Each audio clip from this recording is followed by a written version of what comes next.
Insomma, è stata la serata di Paloschi.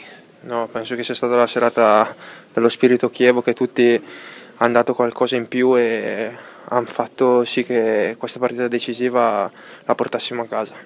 Insomma, sei andato in doppia cifra. Sì, insomma, penso che sei contento. No, sì, sono contento, però abbiamo 8 partite importantissime e dobbiamo continuare così, curando ogni particolare per far sì che riusciamo a portare a casa i punti per la salvezza. Come cosa è cambiato al Chievo? Insomma, molto più determinato, molto più convinto stasera rispetto ad altre prestazioni che insomma avete lasciato un po' desiderare.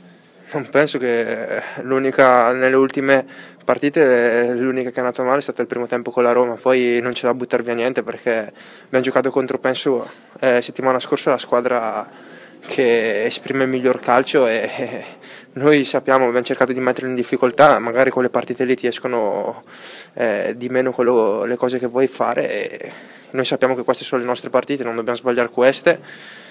E siamo consapevoli che adesso da qua in avanti ogni punto può fare la differenza. Adesso ci concentriamo sulla partita di Milano e ci guardiamo avanti. 3 punti importanti per la salvezza, non è inutile anche dirlo, insomma. 3 punti importantissimi perché poi anche tutte le altre hanno perso, fanno fare un balzo veramente importante e dobbiamo continuare così. Ora si va a Milano contro la tua ex squadra.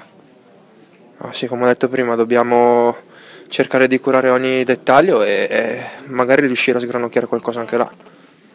Sale anche la tensione per il derby, lo sentite il derby che si avvicina?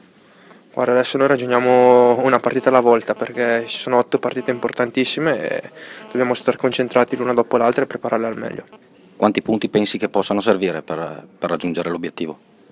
Guarda, sinceramente non lo so, dobbiamo cercare di far punti su ogni campo adesso da qui alla fine perché ogni punto può fare la differenza.